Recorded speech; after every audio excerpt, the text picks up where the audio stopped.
How to create QR code for WhatsApp.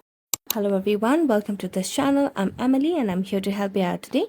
So without any delay, let's get started.